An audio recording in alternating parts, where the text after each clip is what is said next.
Assalamualaikum warahmatullahi wabarakatuh. Kembali lagi di podcast Vokasi Podcast bersama saya Elsa Sofia. Podcast kali ini kita kedatangan alumni dari dulunya dari Prodi D3 Pariwisata jurusan perhotelan, tapi saat ini karena jurusan perhotelan di D3 Pariwisata dan D3 Manajemen Perhotelan digabung, saat ini adanya di jurusan D4 Manajemen Perhotelan. Langsung aja yuk kita kenalan dengan salah satu alumni yang saat ini sudah sukses menjadi General Manager. Langsung saja dengan Pak Raharjo Artiono. Bener ya? Iya betul. Assalamualaikum Pak. Waalaikumsalam warahmatullahi wabarakatuh. Bagaimana kabarnya hari ini Pak? Alhamdulillah sehat.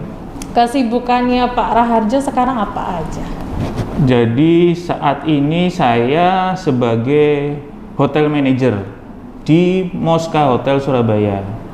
Moska Hotel itu daerah mana Pak ya? Di Gubeng belakang Rumah Sakit Siloam. Oh, yang di situ. Iya. Saya pernah lewat sih kayaknya. Sebagai general manager ya Pak ya? Kalau general manager itu di hotel bintang 4 sama bintang 5. Jadi kalau bintang 3 itu namanya hotel manager. Hotel manager. Iya. Oh gitu. Saya juga baru tahu. Ternyata perbedaannya itu. Tapi maksudnya secara ininya sama. Pekerjaannya sama. Gitu. Dulunya D3 Pariwisata jurusan perhotelan. Angkatan berapa Pak dulu Pak? Saya masuk itu di tahun 2000. Harusnya sih kalau lulus SMA sih masuknya di 99. Tapi karena saya bekerja dulu 1 tahun, kemudian rasanya mesti harus upgrade ilmu. Cobalah saya daftar di D3 Pariwisata ini. D3 Pariwisata. D3 Pariwisata jurusan perhotelan. Jadi saya nyoba, keterima lah. Ya, kuliah. Alhamdulillah juga lulus. Lulusnya berarti di 2000 berapa? 2004. Iya. Oh, dulu itu kalau D3 dulu itu memang 4 tahun atau 3 tahun. Oh, 3 tahun. Iya. Terus Pak dulu itu bedanya sama manajemen perhotelan kalau di FISIP sendiri dulu tuh seperti apa Pak? Dulu kan perhotelan sama pariwisata. Iya. Jurusannya. Nah, saya ngambil yang hotel. Bedanya sama yang di ekonomi dulu? Saya malah nggak tahu kalau di ekonomi itu ada jurusan. Iya, dulu ada manajemen nggak perhotelan. Tahu saya ngambil memang yang jurusan perhotelan itu. Lebih ngambil di perhotelan. Kuliah perhotelan itu belajar apa sih Pak? Sebetulnya kalau secara sederhana sih menjadi pembantu di hotel gitu. Jadi karena kan tugasnya untuk melayani tamu yang datang untuk menginap di hotel. Oh. Jadi mendidik pekerja untuk bisa melayani di hotel secara baik dan benar sesuai SOP yang ada di hotel tersebut. Berarti mata kuliahnya apa aja Pak? Gitu? Ada pengalaman atau mata kuliah yang paling menarik gak dulu selama aku? Saya dari awal tuh memang waktu lulus SMA, saya dulu SMK. SMK juga sudah perhotelan. Oh, perhotelan juga? Betul. Linear berarti Pak ya sama kuliahnya ya? Betul. Terus kemudian saya kerja di apartemen Puri Matahari. Puri Matahari. Iya, di Jalan HR Muhammad. Oh. Setelah jalan hampir 1 tahun, saya dipanggil sama HRD saya. Kamu apa nggak kepingin nambah pendidikan lagi? Masa kamu cuman SMA aja? Terus akhirnya saya cari informasi sekolah negeri yang untuk jurusan perhotelan adanya di Erlangga ini. D3 Pariwisata. D3 Pariwisata. Nah, akhirnya saya cobalah melamar. Mendaftar, keterima. Setelah keterima, saya info ke HRD, Pak, saya udah keterima nih. Gimana? Kan saya harus kuliah sama kerja. Kalau kerja aja kan mesti harus nambah upgrade ilmunya, tapi kalau kuliah aja saya biayanya kuliah siapa yang nanggung nih? Iya. Ya udahlah kamu anu aja ngajuin dispensasi supaya dari kampus bisa kuliah sambil bekerja. Nah, akhirnya berjalanlah sama 3 tahun saya kuliah di pagi hari, sorenya kerja di apartemen Puri Matahari. Wah, itu jelas gak apa ya, sesuatu yang agak sulit untuk mahasiswa sekarang, karena dulu membagi waktu itu biasanya mahasiswa kan juga banyak yang banyak tugas, banyak apa, sore harinya masih harus bekerja gitu. Itu berarti salut banget Fox, itu perlu dicontoh sekali, apalagi mahasiswa yang sekarang bukan hanya kupu-kupu ya kalau istilahnya mahasiswa sekarang yang kuliah pulang, tapi untuk beberapa pengalaman, mendapatkan pengalaman tertentu harusnya seperti pengalaman Pak Raharjo ini perlu dicontoh juga. Kalau sekarang kan zamannya magang Pak, ya kan, nunggu waktu magang baru mereka bekerja. Kalau mungkin zamannya Pak Raharjo dulu nggak pakai magang tapi udah langsung bekerja duluan ya Pak. Iya. Dulu juga ada magangnya sih, saya ada magang, tapi karena posisi saya sudah bekerja, jadi saya magangnya pakai, di situ juga. jadi saya pakai itu pengalaman saya bekerja itu saya jadiin untuk pengalaman magangnya. Bahkan dari waktu magang pengalaman kerjanya lebih banyak daripada waktu magangnya ya Pak. Betul. Jadi saya ini suka bingung gini, setiap KRS-an yang 6 bulan sekali, saya harus ngatur jadwal kuliah sama jadwal kerjanya. Gimana caranya kuliahnya dapat pagi terus ya Pak? Betul, iya, kuliahnya dapat pagi. Tapi kalau saya kepentok-pentok ya akhirnya salah satu yang dikorbankan, kan saya nggak masuk kerja atau kuliahnya nggak masuk. Jadi seperti itu, karena memang kondisinya kuliah sambil bekerja itu beratnya yang ngatur jadwalnya itu. Paling apa tadi aku ngomongnya?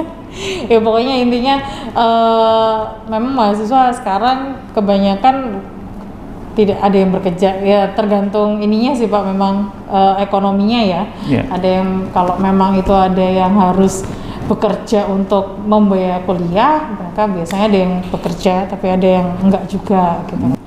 Iya Pak Raharjo, untuk pengalaman kerja selain kerja setelah lulus SMK sampai kuliah, setelah lulus itu Bapak masih tetap kerja di apartemen itu tadi atau berpindah pekerjaan ke hotel lain atau dan sebagainya? Jadi waktu lulus SMK itu saya masuk di apartemen Puri Matahari sebagai tenaga room attendant. Room attendant itu tugasnya membersihkan kamar di apartemen.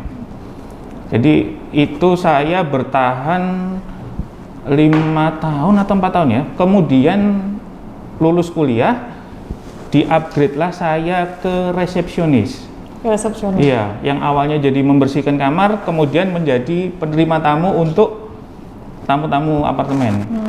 Itu berjalan sampai 15 tahun. 15 tahun? Iya, total dari room attendant itu pindah ke resepsionis di apartemen itu saya 15 tahun. 15 tahun? Berarti 15 tahun itu menjadi room attendant? Room attendantnya 4 tahun. Oh, 4 tahun. Iya. Berarti 15 tahun, 11 tahun resepsionis? Betul. 11 tahun di reception, kemudian ada tawaran saya untuk megang apartemen di samping apartemen yang ini. Ada salah satu owner itu nawarin untuk ikut beliau. Ditariklah saya ke apartemen Puncak Group namanya. Yang Puncak Permai, Puncak Kertajaya, Puncak Darmosoda sama Pasar Modern. Berjalan berapa bulan saya dipromosikan megang ke 4 apartemen itu plus 1 pasar modern. 3 apartemen plus 1 pasar modern. Pasar modern 1. Iya, jadi megang 4 site di Puncak Permai, Puncak Kertajaya itu 1 tahun. 1 tahun, kemudian saya coba lagi keterima di Bali di Jalan Melasti, namanya Rivavi Hotel. Oh, berarti pindah dari Surabaya akhirnya pindah ke Bali. Ya, yang awalnya di apartemen sekarang terus pindah ke hotel. Hotel di Bali 1 tahun. Kemudian karena nggak biasa jauh dari rumah, kembali lagi ke Jawa. Ke Jawa Ya, lagi. terus keterimalah di Moska Hotel ini. Sekarang sudah masuk tahun ke-6. Tahun ke-6. Iya. Awal di Moska jadi apa, Pak? Sudah HM, masuk Langsung jadi HM. hotel manager ya. Di waktu di Legian itu juga Jadi hotel manager. hotel juga. manager juga. Bintang 3, 115 kamar. Tapi capaiannya luar biasa ya, Fox. Maksudnya dari room apa tadi? Attendant, iya. Room attendance naik menjadi resepsionis, kemudian akhirnya sekarang jadi hotel manager. Itu sebuah perjalanan yang tidak gampang ya, Pak, dan tidak cepat. Memang harus berbuah kesabaran ya. Iya. Kalau memang dari hotel itu mesti harus dari bawah levelnya, harus mempelajari dari Dasar. dulu biar nguasain apa namanya ilmunya, biar istilahnya jam terbangnya biar tinggi gitu ya. Karena memang dari pengalaman dasar itu yang istilahnya yang membuat ilmunya tambah tahu tentang apa yang keputusan-keputusan andai kata nanti sampai Iya. di level HM ya, Pak ya. Betul.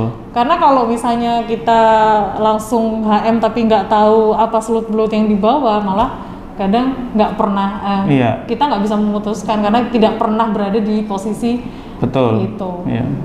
Tapi cukup, berarti total 15 tahun ditambah 1 tahun di Legian.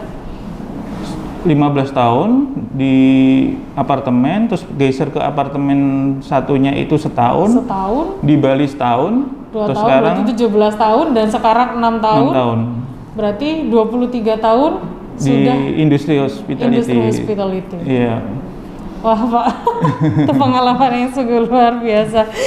Kemudian Pak, untuk ranah pekerjaan, sebenarnya kan untuk lulusan manajemen perhotelan sendiri itu apakah memang harus bekerja di hotel atau memang ada pekerjaan lain yang terbuka untuk lulusan D4 manajemen perhotelan?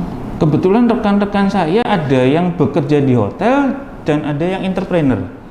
Malah saya kemarin tuh saya tahu ada dia bekerja pagi bekerja di pastry-nya hotel, sorenya dia buka usaha UMKM untuk sambal sambal kering untuk oleh-oleh dari UMKM tuh.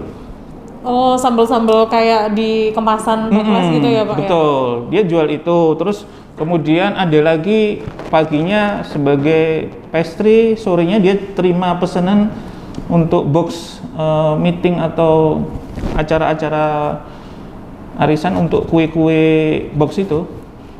Wirausahanya berarti lebih UMKM ya, Pak? Betul.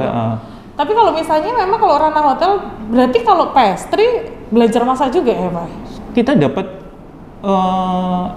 FO, housekeeping, F&B, FB service sama FB product. Wah, berarti intinya jago calon-calon chef juga sebenarnya ya kalau misalnya iya. lulus itu. Banyak yang akhirnya ranahnya mereka lulus bekerja di kitchen atau tidak? Ada yang kitchen, ada juga yang kitchen tapi dia juga punya outside catering. Terima catering untuk acara-acara pernikahan gitu juga ada. Temen kakak angkatan saya ada kayak gitu. Jadi dia juga punya usaha catering. Betul. Ya? Jadi dia pagi atau siang tergantung shiftnya masuk apa, dia di hotel tapi tetap juga punya usaha sampingan sebagai outside catering. Tapi kalau misalnya catering berarti jelas pendapatannya lebih banyak yang di catering mungkin ya, daripada yang di hotelnya gitu ya, Pak ya. Karena memang kalau misalnya di mana-mana kadang usaha kadang suka usahanya tapi melepas pekerjaan utamanya agak berat juga. Betul, gitu. Karena iya. memang passionnya dia misalnya di kitchen gitu, cuma dia ada usaha sampingan juga yang dia suka menjalaninnya. Jadi dua-duanya suka. Itu berarti manajemen perhotelan ini sebenarnya peluangnya besar loh untuk bekerja di ranah apa aja, bukan hanya menjadi hotel manager, bukan hanya di perhotelan ya, Pak ya. Pegawai hotel, di Pegawai restoran kan hotel. juga masuk juga. Oh, kita di restoran. Oh iya sih, BNV ya, Pak ya. F&B. F&B. F&B jadi ada di restoran, ada di outside catering kayak gitu-gitu juga masuk ke ranah untuk lulusan dari perhotelan kan bisa juga. Itu saya pernah dengar juga kayak di kemarin Pak Barto rata-rata yang magang di dia dulu lulusan perhotelan. Pak Barto kebetulan kemarin itu punya coffee shop. Nah itu rata-rata katanya lulusannya juga dari manajemen perhotelan. Ya masuk akal. Akhirnya malah jadi bartender sampai jadi barista. Oh iya. Baristanya yang lebih ini sampai akhirnya baristanya keterima di hotel mana juga. Jadi barista terkenal gitu. Jadi nggak perlu jauh-jauh sekolah barista khusus barista, tapi ternyata di sekolah di D4 manajemen perhotelan pun kita bisa jadi barista, bisa jadi chef, bisa jadi apa tuh? Kalau misalnya roti itu apa? Pastry yang enak, bisa usaha catering ya kan?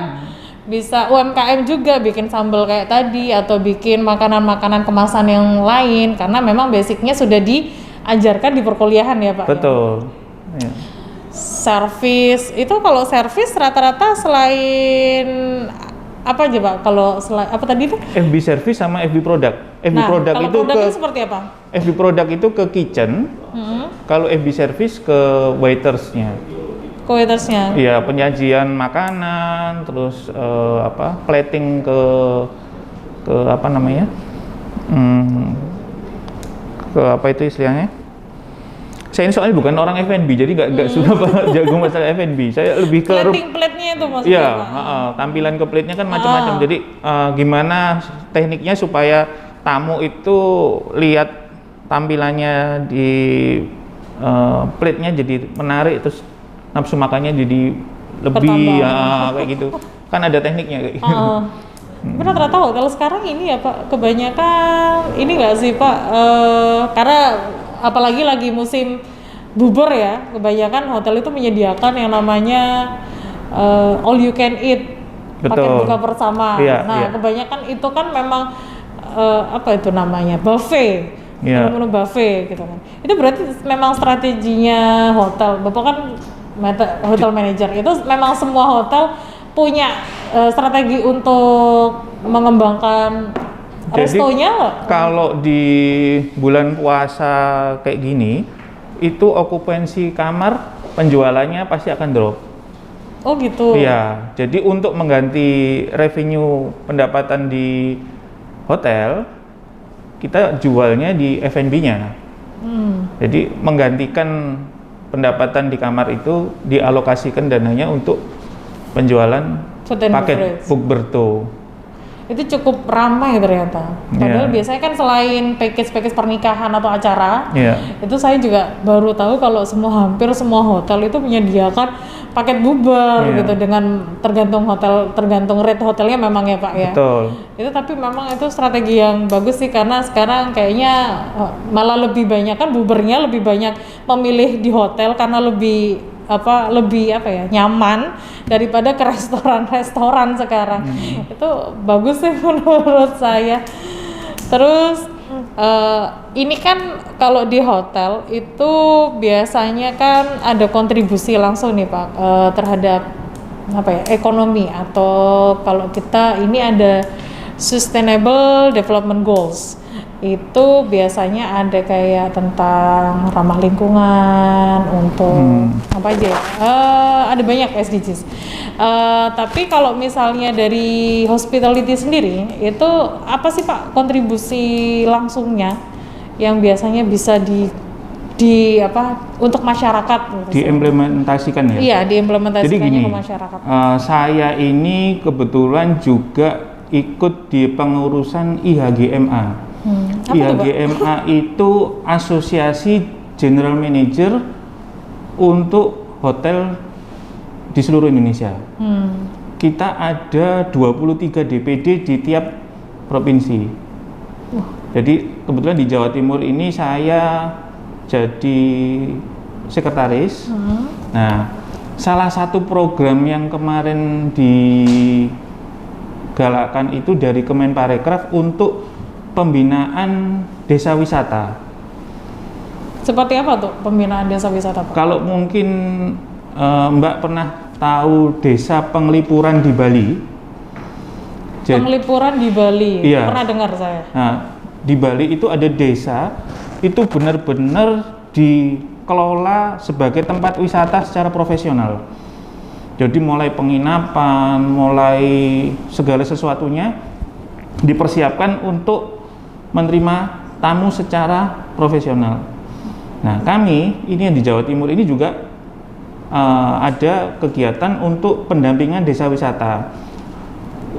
JMJM itu mendampingi pengelolaan untuk homestay, untuk cara membersihkan public toilet, untuk menyiapkan makanan sesuai standar CHSE yang diprogramkan dari Kemenparekraf itu. Jadi kami mendampingi kayak gitu. Jadi intinya mendampingi dan gimana caranya hostel ya? Homestay itu dikelola secara profesional seperti hotel. Betul. Di-upgrade istilahnya. Iya, dikasih pemahaman cara memberikan pelayanan yang sesuai standar seperti di hotel kayak gitu. Tapi kalau untuk berarti desa wisatanya lebih ke penginapan di homestay-homestaynya. Ada penginapan, ada juga yang kayak semisal kayak di Bromo, Tengger Semeru ini kan. Itu kan jadi tempat pergerakan ekonomi yang cukup besar. Nah, kami kan ditugaskan untuk mengelola itu, dibantu untuk bisa memberikan wawasan gimana untuk melayani tamu yang bagus, toilet umum itu seperti apa yang layak untuk bisa dipakai kayak gitu-gitu. Karena rata-rata biasanya kalau di desa wisata atau tempat wisata kecil-kecil biasanya kan ada ponten, Pak. Betul, ya. Yep. Dan itu biasanya memang agak males untuk buang air kecil di situ. Ya, kami tugasnya itu me-assessment ya, membantu mengarahkan untuk biar lebih bagus dari yang sudah. Jadi mengarahkan gitu. Ada ini nggak Pak, selain ke homestay atau ke public toiletnya itu kayak mengarahkan ada tempat-tempat baru atau misalnya kayak pembukaan kafe baru kan sekarang biasanya di mana ada desa wisata di situ ada masyarakat sekitar yang akan tumbuh ekonominya gitu ya. Bikin kafe atau bikin apa. Apalagi kalau sekarang lagi zamannya itu kafe-kafe kekinian, Pak. Betul. Jadi kalau misalnya dataran tinggi kafenya terlihat kayak terbuka kayak gitu. di Batu yang gitu. Payung itu ya. Iya. Loh, kalau Payung kan ini ya Pak ya, kayak warung-warung kecil. Itu ya, sekarang sudah ada kafenya ya? Saya sudah lama nggak ke Batu. Nggak, maksudnya gini. Jadi salah satu mungkin kita jangan ngasihin harga yang terlalu tinggi. Itu juga pengarahan semacam kayak gitu. Dengan harapan kan tamu itu akan kembali lagi. Kalau dia puas, itu jadi repeater guest lagi untuk kembali ke destinasi itu gitu. Itu juga ada. Berarti itu juga termasuk salah satu pelatihannya ya Pak? Betul ya, diarahkan seperti itu. Itu bagus sih, itu benar. Sebenarnya kalau memang kita biasa ke desa pariwisata, satu adalah kendalanya public toiletnya kurang oke. Kedua, ada beberapa UMKM, contoh aja kalau misalnya di Pacet ya Pak ya, memang ada beberapa, tapi harganya itu kadang nggak masuk akal. Kita mau belanja atau sekedar ngopi gitu kan. Kalau misalnya di Surabaya, anggap aja di warung kopi berapa sih, nggak sampai 5.000 ya, 5.000. Misalnya itu bisa tiba-tiba dipatok 10.000 atau dijual makanan, tiba-tiba mumpung ada pelanggan sama dia dipatok harga tinggi gitu kan. Kalau memang sekarang sudah ada aturan atau ada pendampingan istilahnya pendampingan ya. Itu berarti insya Allah sih kedepannya malah UMKM itu lebih terbantu ya Pak. Betul. Itu kemudian sustainable yang lain Pak. Kalau untuk mendukung upaya ramah lingkungan, apalagi sekarang kalau di Surabaya nih Pak Wali kan ada anjuran tanpa kantong plastik, ya kan, di beberapa toko dan sebagainya. Kalau untuk hotel sendiri, untuk ada peran untuk ramah lingkungan yang ada itu apa Pak kebijakannya dari hotel? Beberapa hotel tuh sudah sekarang gini, kalau tamu Untuk pembersihan kamar kan setiap hari dibersihkan nih. Penggantian linen, towelnya kan setiap hari. Nah, sekarang itu untuk mengurangi pencucian handuk, towel itu untuk yang tamu tidak mau dicuci, itu dikasih kayak istilahnya kabinet gitu, diletakkan di situ biar waktu housekeeping membersihkan tidak dicuci, jadi mengurangi limbah pencucian. Itu dengan seperti itu. Yang satu, yang kedua, mulai banyak hotel-hotel yang menerapkan no smoking untuk kamar-kamarnya. Dulu kan rata-rata banyak hotel yang membebaskan tamu untuk bisa merokok. Sekarang ada aturan, ya sudah agak lama sih, kalau merokok di dalam kamar ada denda. Oh, ada di-charge akhirnya. Di-charge ya. Itu mungkin itu juga termasuk green economy ya. Masuk ke green economy. Iya, polusi juga. Tapi ada ruangan khusus untuk smoking area nggak? Iya, pasti. Harus kita mau nggak mau kita menyediakan untuk ruang smoking. Kalau penggunaan plastik sendiri Pak, biasanya kan kalau di hotel-hotel ada satu pouch gitu kan, sabun mandi dan sebagainya. Itu kan pouchnya memang kecil-kecil kan Pak? Kalau di tempat saya itu ya mungkin sudah beberapa hotel pakai bukan yang model kemasan kecil itu, tapi di dispenser. Jadi tinggal bukan yang sekali pakai. Buang gitu. Biasanya kan soalnya kalau ada sekali pakai sama tamu hotel kan dibawa pulang. Iya.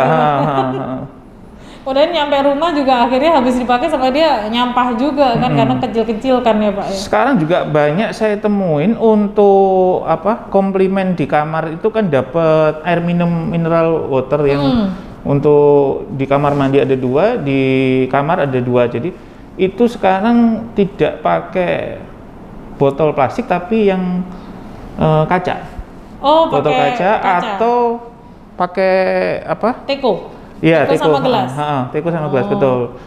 Itu juga termasuk kan ngurangin pemakaian sampah plastik di lingkungan hotel. Di lingkungan. Iya. Kalau tisu kayaknya masih pakai ya Pak ya? Tisu pakai. Kalau ini Pak, bin sampah yang dulunya tempat sampah itu ada ada plastik untuk nampung sampahnya, sekarang pakai bin aja tanpa plastik. Tanpa ini berarti langsung nggak pakai plastiknya? Nggak pakai. Jadi housekeeping bersihkan sekalian bersihin itu binnya sampah, tempat sampahnya. Pemilahan sampah sendiri Pak, biasa kan banyak tamu hotel. Itu pun kan binnya kan pasti jadi satu kan. Betul. Ada pemilihan sendiri nggak? Maksudnya ini organik, ini non organik di pembuangan akhir. Sekarang malah ada yang aturan pemerintah itu dipisahin, ada sampah B3 juga. B3 itu yang masuk kayak dari hotel tuh plastik kemasan chemical, terus kaleng cat, terus tinta cartridge, itu masuk B3. Dipisah-pisahkan dia. Elektronik. Iya, bekas-bekas elektronik itu masuk B3. Jadi ada sampah basah, sampah kering, sama sampah medis. Pembuangan infeksius, pembuangan masker tisu masuk, gitu ya. Masuk itu ada sendiri? Ada sendiri. Itu berarti memang sudah dianjurkan, berarti udah diterapkan di hotel-hotel sekarang ya Pak ya? Itu masuk di standar CHSE itu. Itu malah masuk? CHSE sudah waktu audit CHSE yang pandemi pertama sudah disarankan seperti itu, dipisah-pisah untuk sampah basah, kering, sama medis. Berarti memang udah bagus gitu kan. Lalu kalau misalnya ini Pak, kemarin kita tahu pandemi itu kan kayak lama ya Pak ya, sekitar 2 tahun ini pun walaupun akhirnya mau endemi, tapi kita masih memberlakukan ini sebagai masih pandemi gitu kan. Dari 2019 sampai sekarang, hotel ini menurun nggak sih Pak? Kemarin saat pandemi, menurunnya itu sampai berapa persen? Sangat berpengaruh. Jadi sebelum pandemi itu kita juga tahun pemilu ya waktu itu ya. Ingat nggak sebelum ada pandemi? 2019. Iya, itu tahun pemilu. Nah, itu banyak kegiatan-kegiatan di Surabaya yang di stop. Oh, waktu tahun pemilu itu? Iya, waktu tahun pemilu itu. Jadi karena di Moska ini sebagai hotel dengan konsep MICE ya, kita jual untuk meeting, insentif, convention sama exhibition. Nah, kalau bisnisnya nggak ada jalan, kita juga susah juga untuk jualan. Jadi kita ngerasainnya sudah hampir 3 tahun. Di tahun pertama pemilu, kemudian pandemi 2 tahun. Ya semoga ini ke depan bisa lebih baik dari 3 tahun kemarin. Ya, berarti turunnya drastis Banget. Itu bisa kalau misalnya waktu pandemi itu bisa sehari ada berapa tamu hotel misalnya? Sempat kita tutup juga nol. Oh, kalau misalnya waktu lockdown mungkin tutup ya Pak ya? Sempat tutup 3 bulan di Moska. Untuk hotel karantina masa nggak menyediakan atau Kenapa? hotel karantina biasanya kan lagi mendongkrak untuk hotel karantina. Enggak. Saya dari awal dari manajemen nggak menghendaki untuk karantina. Hotel karantina. Iya. Surabaya ini bagus. Sekarang ini Pak Wali ini ada sebagai tempat untuk medical tourism. Jadi yang awalnya Surabaya sebagai bisnis tourism, sekarang program yang baru berjalan ini medical tourism. Apa tuh medical tourism? Nah, medical tourism ini orang yang ke Surabaya untuk berobat. Oh. Di Moska Hotel ini salah satu segmentasinya untuk tamu-tamu yang pasien bayi tabung di rumah sakit Verina. Oh, gitu. Verina. Iya, kalau bayi tabung ya Verina ya. Iya. Tapi memang Moska ini dekat sama Siloam, ke Dr. Sutomo juga dekat. Iya. Ya kan? Lombok 22 dekat. Lombok 22 dekat. Iya. Oh, jadi segmen pasarnya sekarang malah untuk ke ini yang bayi tabung. Iya, bayi tabung dari awal saya sudah menerima bayi tabung. Banyak yang program bayi tabung nginep di Hotel Moska. Jadi medical tourism itu yang salah satunya ya bayi tabung itu medical tourism. Oh, sebelum ada program medical tourism saya sudah terima untuk pasien dari Verina Klinik bayi tabung itu. Itu pun sebelum pandemi juga kan? Iya, sebelum pandemi. Berarti ini untuk ngangkatnya selama pandemi, akhirnya strategi apa Pak? Gimana caranya, apalagi ini udah mulai endemi gitu kan, gimana caranya naikin apa nih? Penjualan nih. Ya, sementara kita sih pakai media online sih. Karena saat ini yang strategi marketing yang paling bagus lewat online. Promonya biasanya Pak? Iya, lewat online. Itu lagi ada, maksudnya kayak menjaringnya itu promonya apa aja? Biasanya kalau kayak tadi ada paket buber gitu. Selain paket buber gitu biasanya apa? Ini harganya aja kita. Oh, harganya dia diturunkan, dinaikkan. Atau biasanya kalau hotel itu ada promosinya adalah ada perjalanan. Biasanya kan gabung sama agen perjalanan atau apa, menyediakan kalau di sini di hotel ini nanti ada sama tiket tour mana. Kalau di Surabaya ini jarang yang orang tujuannya untuk jalan-jalan gitu jarang. Oh, rata-rata bisnis kali. Iya, karena rata-rata di tempat kami bisnis. Ada sih beberapa yang menginap di kami perjalanan. Dia waktu sebelum pandemi itu dia dari Jogja mampir ke Surabaya untuk ke Bromo, kemudian kembali dari Bromo lanjut ke Bali. Pun sebaliknya ya, dari Lombok Bali mau ke Jogja mampir ke Surabaya transit, dia ke Bromo, setelahnya itu langsung melanjutkan perjalanan ke Jogja. Oh gitu. Tapi lumayan akhirnya ini naik karena maksudnya strategi itu akhirnya sekarang mulai naik lagi ya penjualannya Pak? Iya mulai naik. Itu tadi banyak ya ternyata kalau misalnya kita ulas tentang perhotelan. Jadi nggak melulu kalau misalnya kita belajar perhotelan itu tentang apa ya?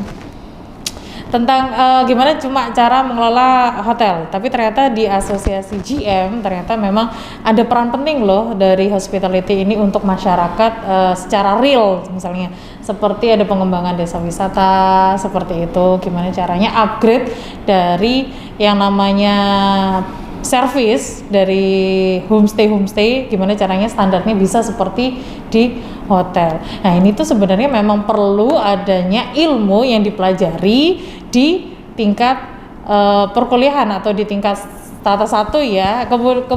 Kebetulan sekarang itu di manajemen perhotelan itu sekarang bukan lagi D3, tapi alhamdulillah kita sudah D4 Pak. Jadi D4 sudah setara S1 atau sarjana terapan. Jadi nggak perlu lagi kalau misalnya lulusan D3 kalau dulu sebenarnya ini juga ada kekhawatiran Pak. Dulu itu kalau lulusan D3 itu kerjanya jadi apa? Cuma ini gitu kan. Itu juga sebenarnya saya ingin tanyakan kalau Pak Raharjo dulu ada nggak minder atau kekhawatiran saya lulusan D3 daripada mereka-mereka yang lulusan S1 gitu Pak? Saya karena dari awal kan memang ngambilnya pariwisata ya, perhotelan, jadi nggak ada sih minder. Karena memang Pak Raharjo dari awal sudah kerja duluan ya Pak? Iya, saya dari awal udah kerja di industri perhotelan, jadi nggak minder. Nah, tapi walaupun kayak gitu, niat utama adalah Pak Raharjo adalah untuk upgrade ilmu, ya Pak ya. Betul. Niat awal kuliah adalah upgrade ilmu. Masalah pekerjaan itu nanti bisa mengikuti, karena ternyata peluang pekerjaan untuk lulusan manajemen perhotelan pun ternyata banyak. Ada nggak Pak pesan-pesan untuk para calon mahasiswa yang nanti akan mendaftar di manajemen perhotelan, atau justru untuk mahasiswa-mahasiswa yang sekarang sedang kuliah di manajemen perhotelan untuk gimana caranya mereka nanti lebih siap memasuki dunia kerja di perhotelan Pak? Jadi gini, kalau di industri perhotelan itu syaratnya mesti satu loyalitas. Jadi kalau waktu bekerja benar-benar totalitasnya waktu bekerja harus benar-benar. Kemudian survival, jangan lembek sebentar ada masalah terus nyerah kayak gitu, itu enggak. Quit misalnya. Terus nulis status di WA kayak gitu. Atasan, gitu. Jangan baperan ya. Kalau jadi pegawai hotel tuh mahasiswa perhotelan tuh harus nggak boleh lembek lah, maksudnya kayak gitu. Kemudian di samping loyalitas, ketika waktu bekerja atau waktu magang, tunjukkan kalau kamu ini ada jiwa ownership ya. Jadi benar-benar memelihara hotelnya itu, benar-benar menjaga, pasti itu akan jadi nilai plus untuk si mahasiswa yang magang atau karyawan itu.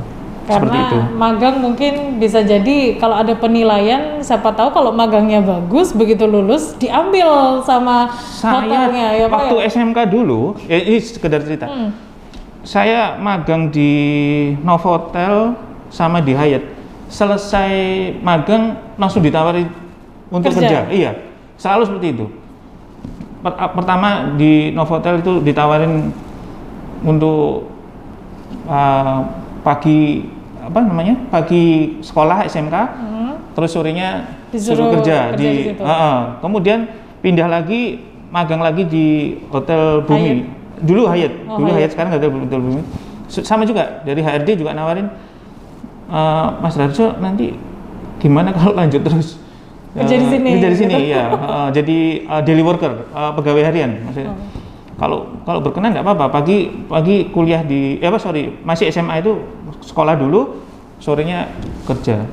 Berarti memang kalau magang itu adalah kesempatan bagus gimana caranya untuk dapat pekerjaan setelah lulus. Jadi magangnya nggak boleh main-main ya Fox gitu kan.